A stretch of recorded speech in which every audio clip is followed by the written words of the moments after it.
Welcome back, children, to continue our journey with the third part of Class 10 Political Science, Chapter 6 Political Parties. In the earlier parts of our chapter, we had discussed about why do we need political parties, what is meant by a political party, and also about the functions of the political parties in depth. And based on that, we could draw a conclusion that parties are a necessary condition for a democracy. Now the question is, how many parties should we have? We are going to find out the answer for that in this part of our chapter. So let us see how many parties should we have. Children, in a democracy, any number of or any group of citizens is free to form a political party. As a result, there are a large number of political parties in each country. More than 750 parties. Right? More than 750 parties are registered with the Election Commission of India. Today's scenario, we have 1,841 parties registered with the Election Commission of India. Right? But let me tell you that, children, not all the parties are the serious contenders in the elections. Most of the time, only a handful of parties are effective in the race to win the elections and to form the government. So now the question is, how many major or effective parties are good for a democracy?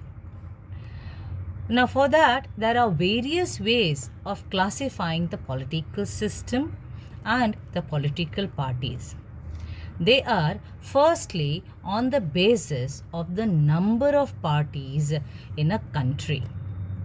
The party system can be a one-party system, which is also called as uniparty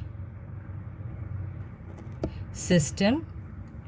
It can be a two-party system or it can be a multi-party system. In most of the countries, only one party is allowed to control and run the government. These are called one-party system or the uniparty system. Children, if you remember, in the previous year, that is in class 9, we have noted that in China, only one party, that is the Communist Party, is allowed to rule. Although, legally speaking, people are free to form the political parties, but it does not happen because the electoral system does not permit free competition for power. In the one-party system, there is only one party in the political system. There is no competition in the system and people have no choice in the elections. Here, the people are not allowed to go against the government and form their own parties. The one-party system ideally cannot be considered as a good option because it may lead to dictatorship and it is not a democratic option at all. Any democratic system must allow at least two parties to compete in elections and provide a fair chance to competing parties to come to power. In the two-party system, there are two major parties in the political system. There can be smaller parties also, but they have a little or no influence in the political sphere. In some countries, power usually changes between two main parties. There may be several other parties who contest the elections and win a few seats in the national legislatures. But only the two main parties have a chance of winning majority of the seats to form the government. Therefore, such a party system is called a two-party system. The United States of America and the United Kingdom are the examples of the two-party system. Now, if you see here in USA, the two main parties today are the Democrats and the Republicans, out of which one party is always guaranteed on winning a majority. But one disadvantage is that the minority parties' viewpoints are often ignored or not heard. Now, similarly, Tamil Nadu in India also faces the similar situation, as Tamil Nadu is dominated by the two major parties, that is All India Anna Dravida Munnetra Kazhagam, that is AIADMK. Clear? Right? And the Dravida Munnetra Kazhagam, that is DMK. In Tamil Nadu also, when the elections are contested, BJP, Congress and many other political parties participate in the election, contest the election, but mainly these two political parties, that is DMK and AIADMK, dominate the Tamil Nadu elections, right? So we can see a kind of two-party system in Tamil Nadu as well. If several parties compete for power and more than two parties come together, they form a multi-party system. It is a case when every party is strong enough to win the elections and form the government. But sometimes when no party gets clear majority, then several parties join together to form a government. So we can say the government is formed by the various parties coming together in a coalition. Children, when several parties in a multi-party system join hands for the purpose of contesting the elections and winning the power, it is called an alliance or a front. For example, in India, there were three such alliances, that is which was formed in 2004 parliamentary elections: the National Democratic Alliance NDA, the United Progressive Alliance UPA, and the Left Front. Similarly, in 2019 parliamentary elections, one more alliance came into existence, and that is the Mahagathbandhan Alliance, which is said to be an anti-Congress and anti-BJP alliance. Similarly, at the state level in Maharashtra, we have Mahavikas Aghadi Alliance, which was formed after 2019 Maharashtra Legislative Assembly election. The multi-party system often appears to be very messy and leads to the political instability. But at the same time, this system allows a variety of interests and opinions to join the political representations. Like any party can live for example, the NDA alliance and can join the UPA, or anyone, any party, political party from UPA can leave the UPA alliance and can join the NDA, and so on. So this scope is given to the political parties in the multi-party system. Now the question is, out of these political systems, which one is better? Most of the scholars are of the opinion that there should be two-party system, which is the best system according to them, as the one-party system may lead to a dictatorship, and a multi-party system, as we have seen, may appear to be very messy, and that in turn may lead to political instability, which developing countries cannot afford. If many parties join hands to form a government, such a government does not last long, which means a midterm election.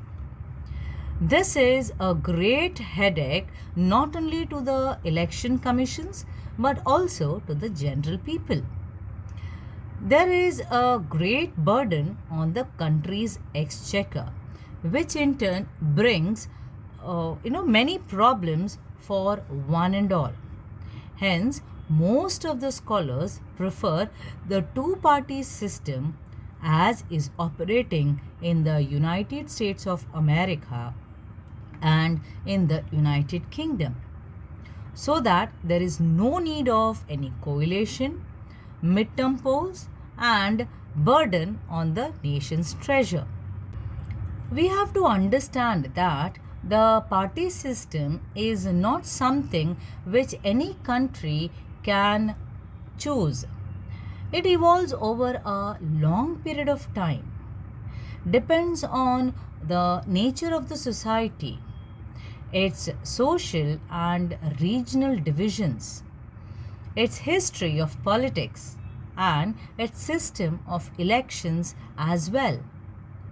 Each country develops a party system that is conditioned by its special circumstances.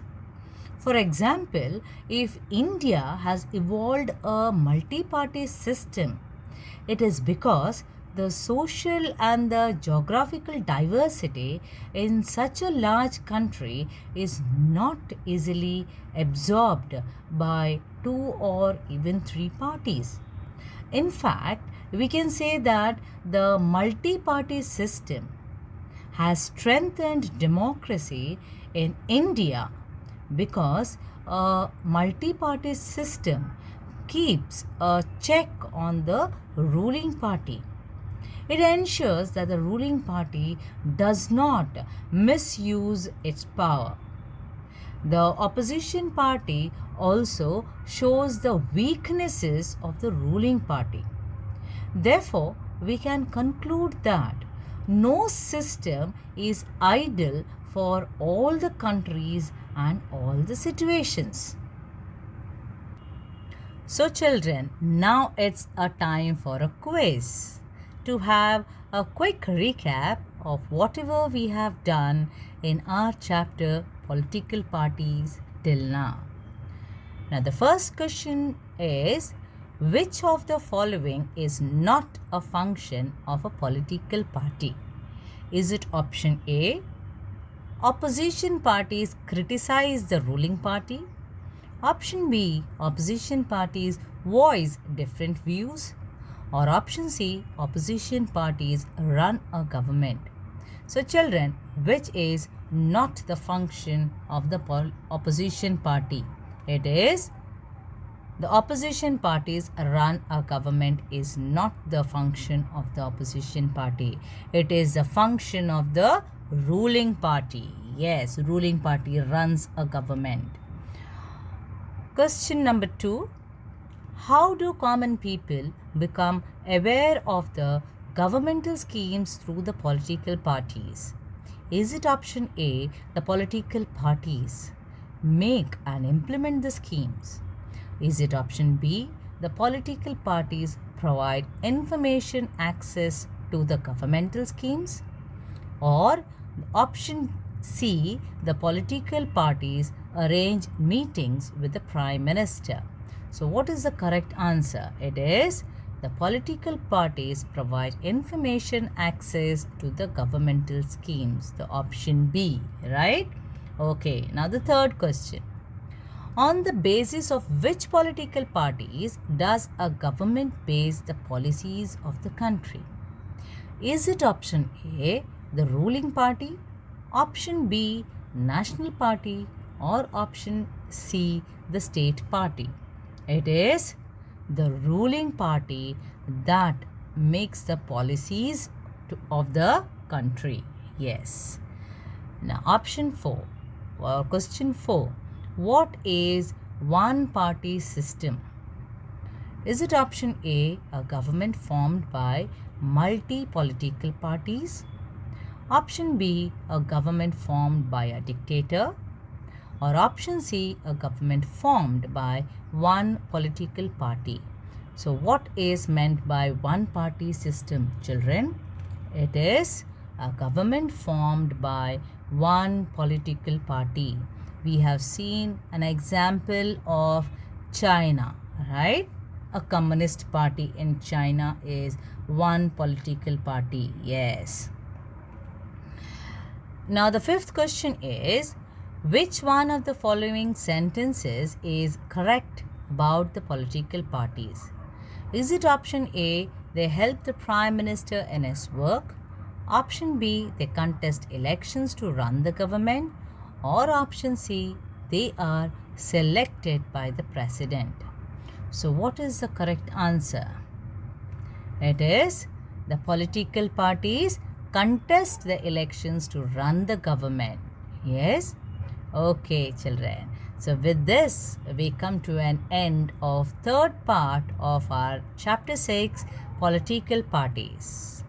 Children, till we meet next, go through your chapter well, right? Take good care of your health and have a good day.